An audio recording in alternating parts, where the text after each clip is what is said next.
everyone, and welcome to Big Questions. I'm Tabby from the Christian Union Committee, and today I'm really excited to introduce Dr. Rebecca McLaughlin, who will be speaking on the question, aren't we better off without religion?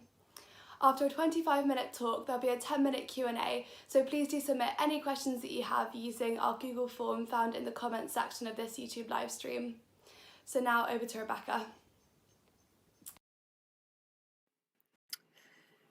Happy Friday lunchtime, everyone.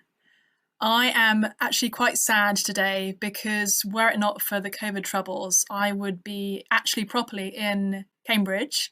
I currently live in Cambridge, Massachusetts, rather than real Cambridge because I made the mistake of marrying an American who dragged me kicking and screaming across the pond 12 years ago now. But were it not for COVID, I would be in Cambridge, you guys would be in Cambridge, we'd be having this conversation face to face, and it would be so much more fun. But we will make the best of what we have. And I'm delighted to be speaking with you today on this interesting and challenging question, aren't we better off without religion? I did my undergrad, MPhil and PhD all at Trinity College. And at the beginning of my PhD, I met a guy from the States, not the guy I went on to marry, a very different scenario there. He and I are really good friends, but we're very different. He is American, I'm English. He is a scientist, I was studying Shakespeare. I'm a passionate Christian, and he is an atheist Jew.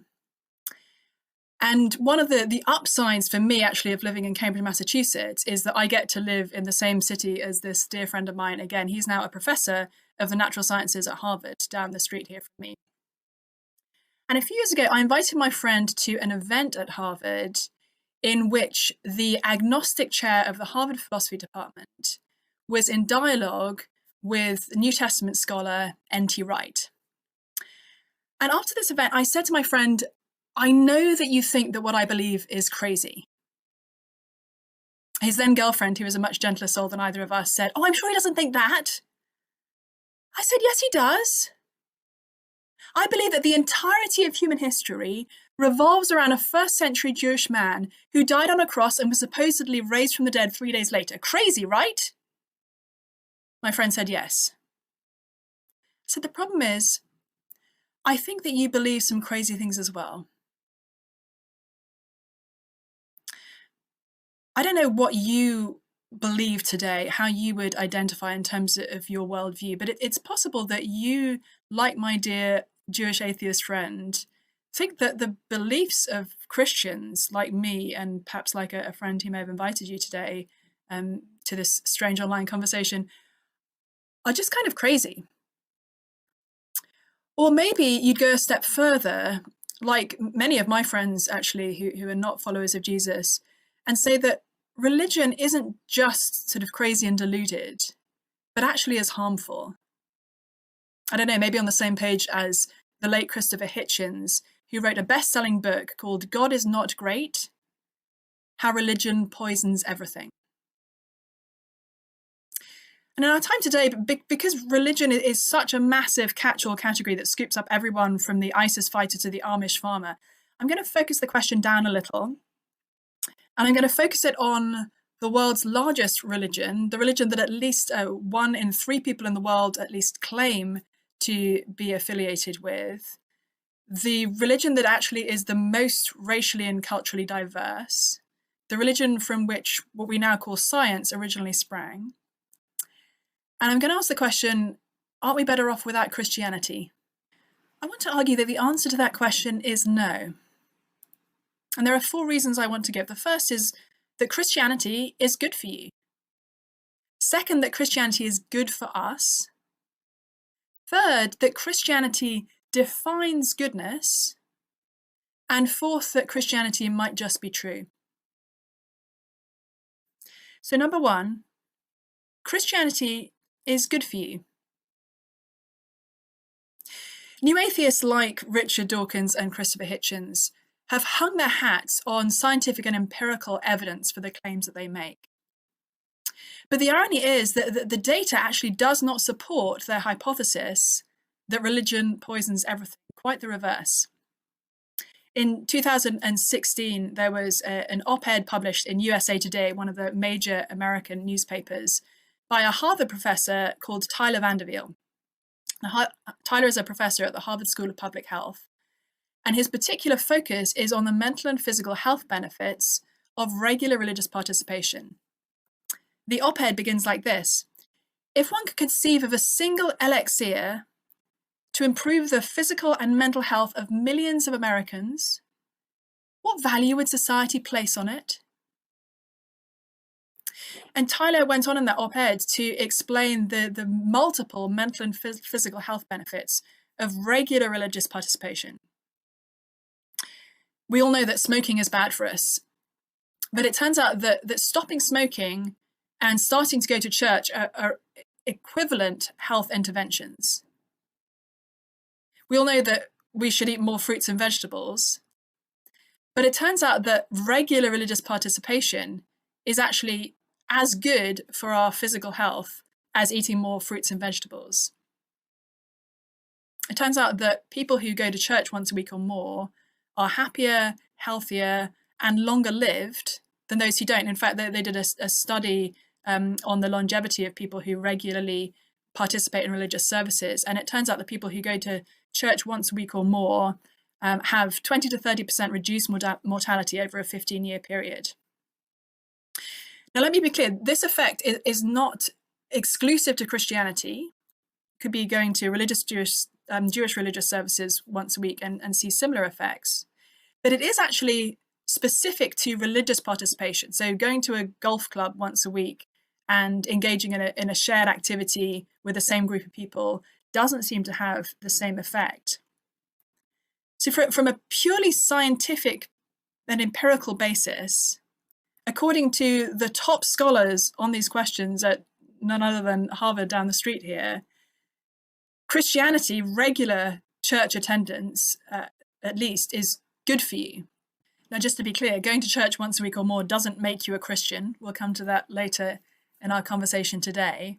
But it is something that we Christians do. And so, what are we to make of this data?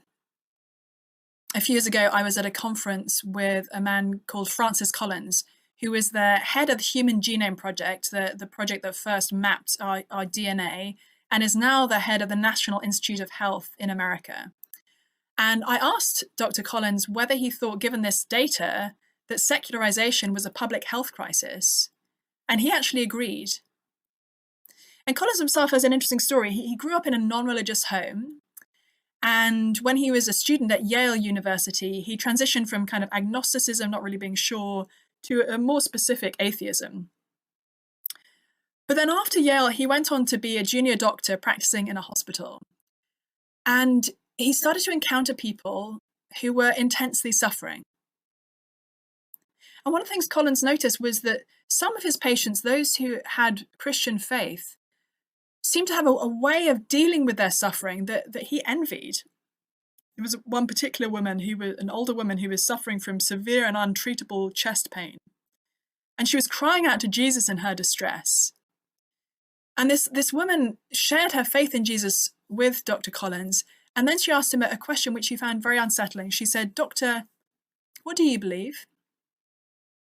Collins recalls, "I felt my face flush as I stammered out, 'I don't really know.'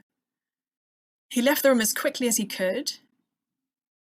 But that simple question from a not particularly educated older woman who was suffering intense pain set him on a voyage of discovery, which ended actually in him becoming a Christian. So from the perspective of one of the most influential doctors in the world, it is both his professional and his personal opinion that Christianity is good for you. But I wonder, is Christianity kind of like that boyfriend who, your friend starts going out with, and your friend is really happy, and maybe she's even healthier, maybe she's going to the gym more, exercising more, eating better, whatever it is, but it actually has made her quite unpleasant or much less fun to be around. Is Christianity good for individuals, but not actually good for broader society? That's a valid question. And so the second point I'd like to make is that Christianity is actually good for us as a broader community. It turns out that people who go to church once a week or more give 3.5 times as much money away to charity as those who don't. They volunteer twice as much. They're half as likely to engage in domestic violence, and they're less likely to commit at least 43 other crimes. It's probably more than that, but 43 crimes is the number that's been studied so far as I'm aware. Now, again, let me be clear. I have many atheists and agnostic friends who are much nicer people than I am. We probably all know people who identify as Christians who are just not pleasant to be around and not kind and generous people. And I'm sure we also know people who don't believe in God at all, who are extremely loving and kind and generous and self-sacrificing, and maybe that's you. But if we look at the big kind of broader averages and the data that we can deduce from people's behavior as broader societies, it does seem to be a consistent pattern that regular church attendance is correlated with all these various pro-social behaviors that are good for us as a society. Actually, even Richard Dawkins, in his latest book, which is aimed at young people, Outgrowing God, A Beginner's Guide to Atheism, even he there has to acknowledge that the data does seem to show that people who believe in God are actually more likely to be generous and kind to others than those who don't. It does seem to make us behave better.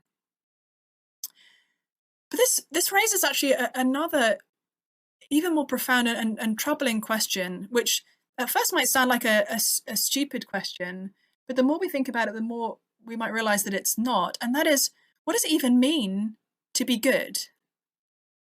And that brings us to our third point, which is that Christianity defines goodness. As Richard Dawkins looks out into the world, he sees a universe that has precisely the properties we should expect. If there is at bottom no design, no purpose, no evil, no good, nothing but blind, pitiless indifference.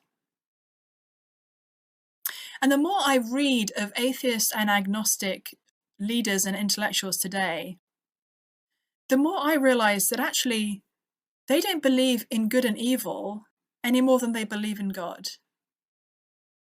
Now, let me be clear about that once more. It's not that atheists and agnostic intellectuals aren't advocating for high moral beliefs. It's actually more that they don't have a grounding for that.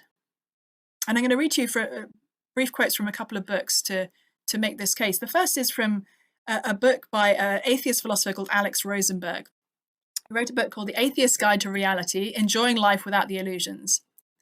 And at the beginning of this book, he asks 12 questions, which he then answers from an atheist perspective, just to sort of clear the ground before he gets into his argument. And I'm going to read you the last 5.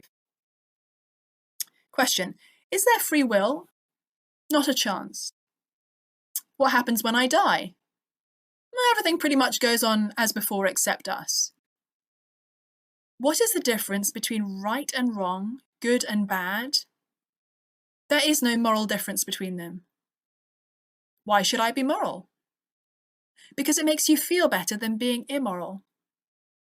Is abortion, euthanasia, suicide, paying taxes, foreign aid, or anything else you don't like forbidden, permissible, or sometimes obligatory? Answer: anything goes.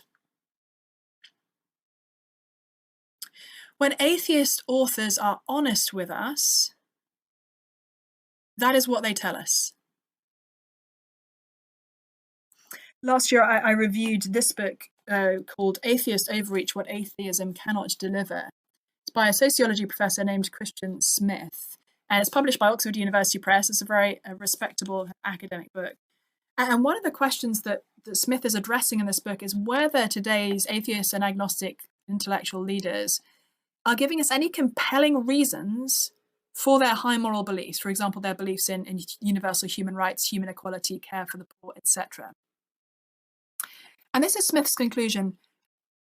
Someone who believes in a naturalistic cosmos is, it seems to me, perfectly entitled to believe in and act to promote universal benevolence and human rights, but only as an arbitrary, subjective, personal preference, not as a rational, compelling, universally binding fact and obligation.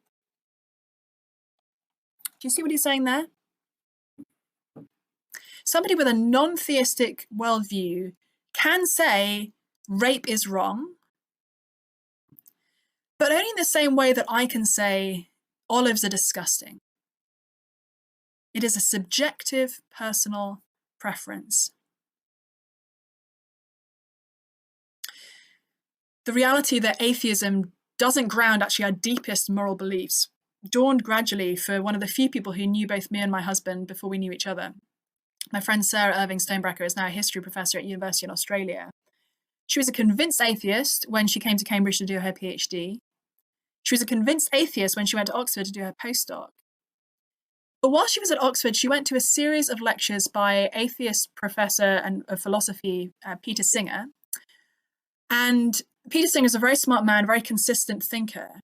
And he was arguing that we shouldn't say that human beings are equally morally valuable on the basis of being human, but instead that we should evaluate beings, human or otherwise, on the basis of their capacities, for example, the capacity to suffer, the capacity for self-awareness, etc. And by Singer's calculation, a human infant is less morally valuable than an adult cow. As my friend Sarah listened to these lectures, she experienced what she later described as intellectual vertigo, as she realized that her atheism actually cut against all her deepest moral beliefs. She thought that Christianity was the enemy of human rights, equality for women, racial justice, and care for the poor, and she gradually discovered it was the basis for those things. And then she gave her life to Jesus. If you're curious about more of this, I've just finished reading and I'm currently reviewing this book by a British historian named Tom Holland. He's not a Christian. He's written this book called Dominion, How the Christian Revolution Remade the World. And in it, he is arguing that the fundamental moral assumptions that you and I both share, actually, whether you would identify as a Christian or not, are in fact assumptions given to us by Christianity. They are not self-evident truths. They're a specific inheritance from the teachings and life of this man, Jesus Christ. And that brings us to our last point today, which is that Christianity might just be true. When I was an undergrad, we Christians at Cambridge were absolutely in the minority, and that I'm assuming it is very much the case still now. But there's a strange and surprising thing that is happening in the world, and it has been happening actually in the course of my lifetime. So about 40 years ago, every sociologist of religion worth their salt was saying that as the world became more modern, more educated, more scientific, that religious belief would naturally decline. And it happened in Western Europe, and so the argument went where Western Europe led, the rest of the world must follow. But in the last 40 years, we've actually failed to see that prophecy come true. In fact, now, not only has the world not become less religious, but as sociologists look out across the next 40 years to 2060, they're anticipating an increasingly religious world, with Christianity remaining the largest global belief system, Islam growing to be a very close competitor, and the proportion of people without religious belief or who don't identify with any particular religion declining from 16% to 13% versus the 32% of the world that identifies as Christian. Now, why am I saying this? It's very easy for us in a very parochial Western intellectual world to think that we don't really need to bother with taking religious beliefs seriously because it's just declining in the modern world as people become more educated. But actually, in many ways, the reverse is happening. And a guy named Fenggang Yang, who's a leading expert of sociology of religion in China, which it seems to be rapidly Christianizing at the moment, he says that the university is going to have to undergo a paradigm shift, much like a scientific revolution, in the coming years as the failure of the secularization hypothesis comes home to roost. Because for decades now, the idea that the world is becoming less religious has functioned in the university not just as a diagnosis, but as a prescription. It's not just what is happening, but what should happen. And so Western intellectuals are going to have a real change of mind when they realize that it hasn't happened. And that atheism, actually far from being the belief system of diversity and progress, is actually the belief system of white Western men and communist regimes. So in the next generation, as my kids go off to college, universities like Harvard and Yale and Oxford and Cambridge are going to have to start reckoning with Christianity again. So what are the claims of Christianity? Well, firstly, Christians claim that this world was actually created by a loving creator God. And let me be clear, that is not a claim that stands necessarily in opposition to science. In fact, the first modern scientists developed what we now believe is the modern scientific method because they believed in this creator God. But Christians make this claim that you and I were created, and that we are created and sustained moment by moment by a loving creator God. Secondly, that all of us actually rebelled against this loving God. And it's something that the Bible calls sin, which is a technical word, but it's something that we see as we open a newspaper, as we scroll through our news feeds, as we look into our hearts, and we wonder, why is it that humans, including Christians actually, continue to be capable of terrible things, both writ large on the global scene in terms of war and genocide, but also writ small in our hearts as we find the seeds of jealousy and hatred and envy and cruelty in our own hearts. But Christians actually believe that this loving creator God, on the one hand, reacts to our sin with justice and a need to punish that sin, but also reacts to it with an incredible act of grace, of sending his son Jesus into the world in order to pay the penalty for our sin, in order to, as we put it, die for our sins, to take the punishment that you and I deserved when Jesus died on the cross. And then that extraordinarily and miraculously, this same Jesus was raised from the dead and has overcome and defeated death, so that if we put our trust in him, we can have hope not just in this life, but a hope that will take us beyond death, a hope that will unite us to God in a way so intimate and profound and beautiful that even the best possible human romantic relationship could only be a tiny signpost of that love. And I want to end today with reading just a short passage from the Bible, which is probably my favorite passage from the scriptures. It's a conversation that Jesus has with a woman who has just experienced the devastating death of her brother. And Jesus goes to this woman, having actually not come when she first called him. She'd called him when her brother was ill and she wanted Jesus to come heal him. But Jesus intentionally lets her brother Lazarus die. And then he goes to her, this lady Martha, and they have this conversation. Martha says to Jesus, "Lord, if you'd been here, my brother would not have died. But even now I know that whatever you ask from God, he will give you." Jesus said to her, "Your brother will rise again." Martha said to him, "I know that he will rise again in the resurrection on the last day." Jesus said to her, "I am the resurrection and the life. Anyone who believes in me, even though he dies, will live, and whoever lives and believes in me will never die. Do you believe this?" Jesus goes on to weep with Martha at her brother's graveside, and then to call Lazarus, Martha's brother, out of the grave back to life. And Christians believe that if we put our trust in this man who claims to be the resurrection and the life, that one day he will also call us out of our graves into a life so beautiful, so abundant, so overwhelming, that the best possible human experience could only give us a tiny echo of that glorious relationship and love. Now, you may have listened to this talk, and I appreciate your time if you have, and you may feel just as my friend, my Jewish atheist friend who I went to that event with, felt that these beliefs are simply crazy. But I would love for you to see that we are not choosing between Christianity with all its crazy beliefs about life and death and love that can take us beyond the grave, and a perfectly coherent secular worldview that does all the work that Christianity does for us in terms of grounding our deepest moral beliefs and giving us a hope for this life and beyond, except without having to believe in the crazy stuff. Instead, we're choosing between Christianity and utter nothingness. And if there's anything that we have learnt from science over the last 400 years, it is that sometimes crazy sounding ideas turn out to be true.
Gosh, this is the part where I really wish I was in person with you guys, because I much prefer, when answering questions, to actually be able to see somebody's face and to hear their question directly, and even to make sure that I've answered it or at least addressed it in a satisfactory way. But we'll make do what we have. There are some really interesting questions that have come through on the Google Doc, and do keep sending them in. We'll have about 10 to 15 minutes here. And one of the questions that's come up, which I think is particularly important to address, is, well, so sure, if we need a religious grounding for an objective morality that isn't just a case of, you do your thing, I do my thing, you do you, then Christianity, wouldn't any other religion do? And this is one of the questions on which I think historian Tom Holland, who I mentioned, is particularly interesting.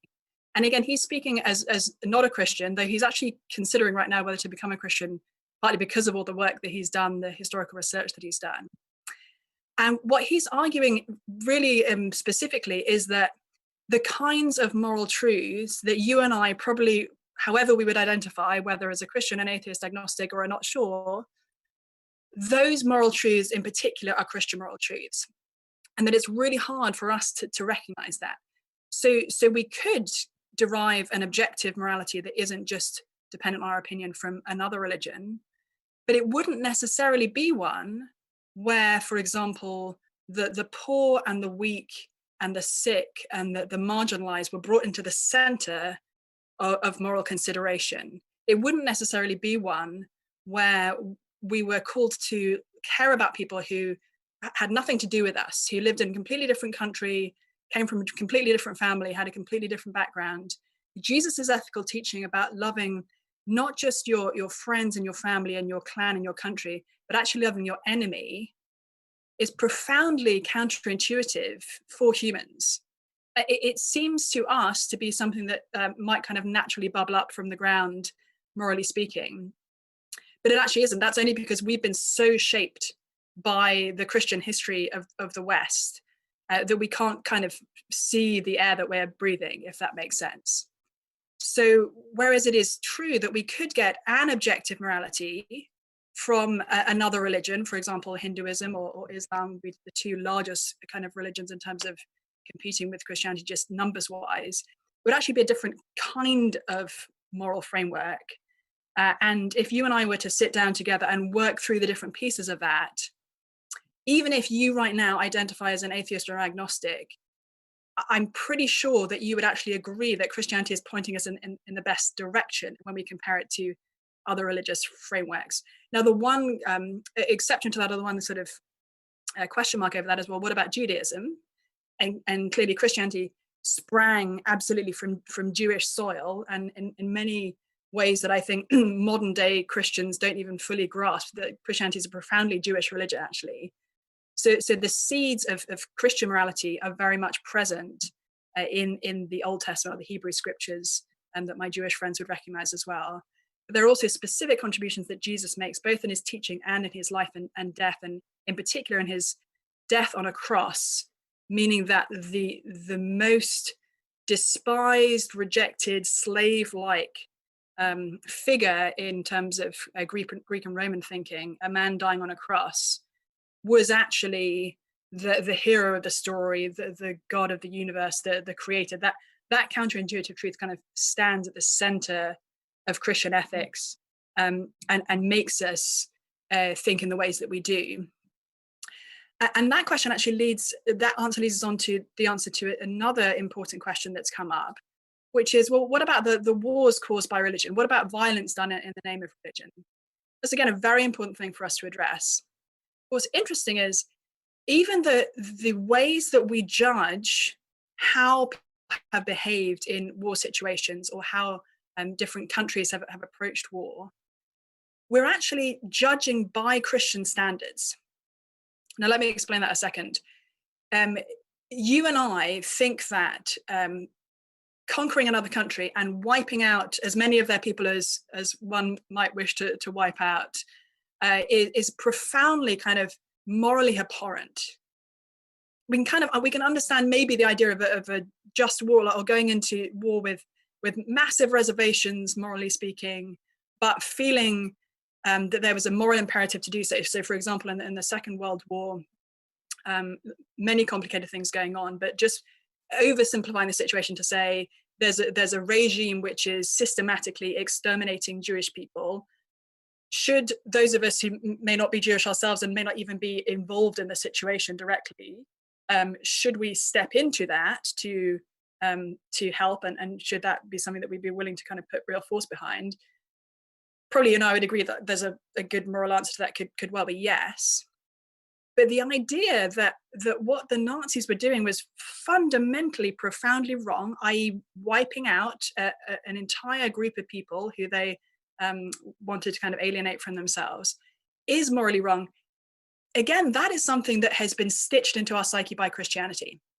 If you look at the ways that the Greeks and Romans thought, conquering another country and either like brutally subduing them, or massacring people, or raping the women, whatever it was that you wanted to do, that was the sort of moral equivalent to them of your football team winning. It's like, great news, you've conquered this other nation, wonderful, you've expanded the empire, whatever it is. Our abhorrence at the idea of large groups of people being wiped out by a stronger army is something that's been given to us again by Christianity, which says you must love your neighbor, not just those like you, and you must love those who are racially different from you, those who are religiously different from you, and those who, in terms of actually honestly our natural kind of how we're kind of formed by nature, we might have no motivation to love or see as morally valuable. Just picking up another question here. So another really important question: if Christianity can be true, what's to say that other religions aren't true as well? So a slightly different angle on, well, why Christianity versus Islam or Hinduism or Buddhism or Judaism. And this, I think it gets us into territory where we have become very sort of oddly confused by decades of, I think, actually quite poor thinking. Let me explain a second what I mean by that. One of the fundamental ethical positions of Christianity is that, as I said, you need to love your enemy.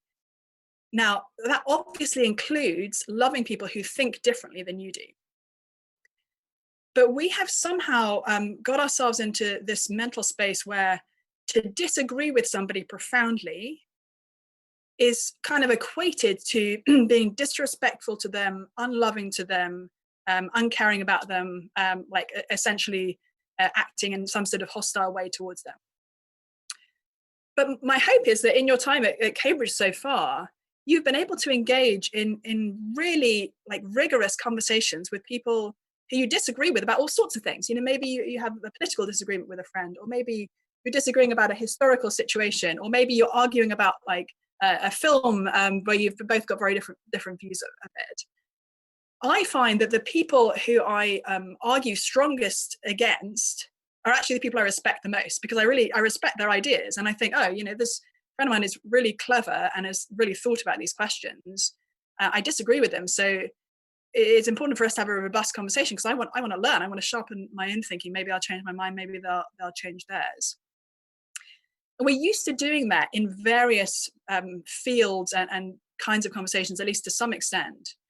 But when it comes to religious questions, we become very sort of inhibited because of a confusion between faith and culture, actually.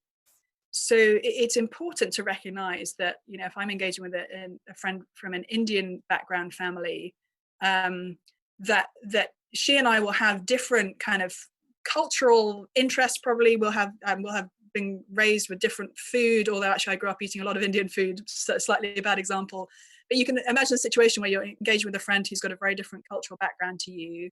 And actually, it's really just a taste and preference thing. And, you know, you may not like eating the things that they like eating, and vice versa, but it's about taste and preference. It's not about sort of fundamental truth. And we've somehow like bundled religious truth into that framework and said, you know, saying to a Hindu friend, actually, I would love for you to consider Jesus, is kind of like saying to a Hindu friend, well, I don't like the way that you cook. But in fact, while some religions, and actually Hinduism is a good example, some religions are very much tied to a particular culture, Christianity has been radically multicultural from the very first. So we meet the first African Christian actually in the book of Acts in the New Testament. And the first people who heard the gospel from the apostles at the very beginning of Christian history were from all sorts of countries, including places like Iran and Iraq and Turkey and Syria, who today we may not think of immediately as sort of Christian countries. The church in India, for example, seems to date back to at least the 4th century, perhaps even to the 2nd century, you know, well before actually there were Christians, you know, churches thriving in Britain, and centuries before they were thriving in America.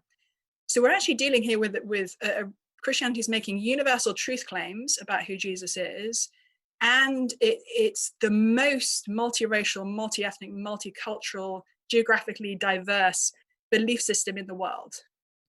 So that's one framework I think we need to have when we're approaching the question, like, well, why Christianity versus any other religion?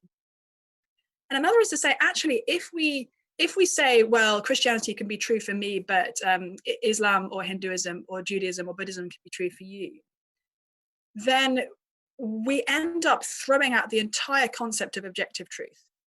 Because at the heart of the Christian claim is the idea that this 1st century Jewish man died on a cross and was raised to life physically 3 days later.